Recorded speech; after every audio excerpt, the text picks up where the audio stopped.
We have three wonderful MPPs here, area MPPs. First up, a big round of applause for Teresa Armstrong.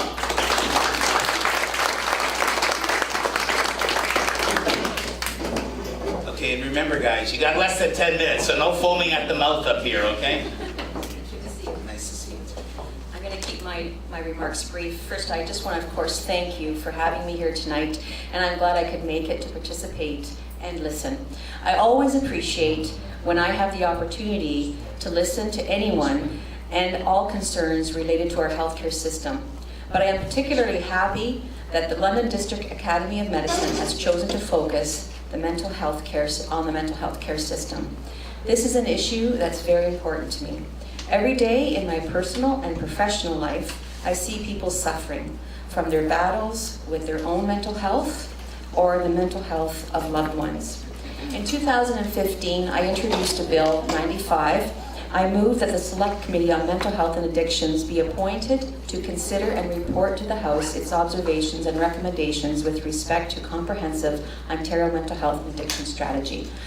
That was 3 years ago. So under Bill 95, all mental health and addiction programs and services for all geographic areas and ages would be consolidated within the Ministry of Health and Long-Term Care, and an ombudsman would be granted full powers to audit or investigate providers of mental health and addiction services in Ontario. It was my aim to protect vulnerable Ontarians suffering from mental illness and addictions by ensuring they have access to programs and services regardless of age or where they lived in the province. Our mental health system is buckling under the strain of lack of funding, and it can't keep up with the growing demand. Too many people with the greatest need of care often can't access the services and supports they need when they need them. Others feel locked out of the system entirely, especially when they are forced onto a 6-month waiting list or discharged from a hospital without a treatment plan. In London, we have seen our own mental health care crisis. We have heard stories of individuals going to the emergency room for treatments and waiting hours and hours to see someone, only to be told that they can be put them on another waiting list for treatment. We have seen the effects of the services closing.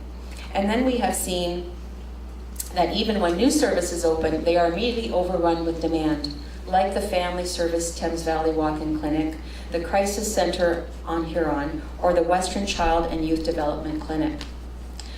The high demand for the last clinic, which was opened just last fall, is particularly troubling. Problems in mental health care are especially acute for children and youth.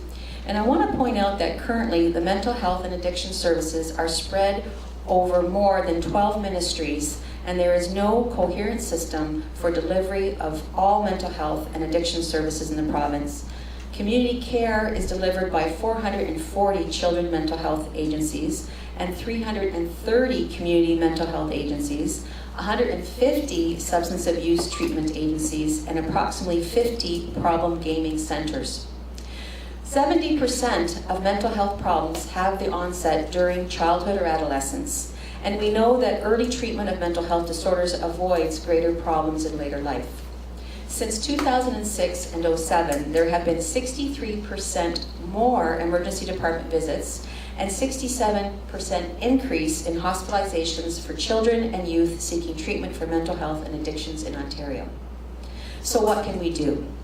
As illustrated by my private member's bill 3 years ago, I think that there needs to be more cohesion in the system.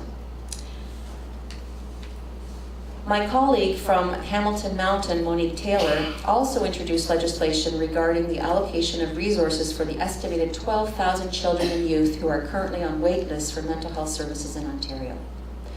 I am proud of the actions my party has taken on mental health care in the past, but I know that one of the most important things I can do is coming to events like this, to listen to real stories and gain a better understanding of the issues and concerns that are happening on the ground level. As MPPs, we cannot create policy and cannot implement change until we identify the problems. So again, I would like to thank all of you for coming out tonight to share your stories. I know it's not easy, but it's greatly appreciated. Thank you so much.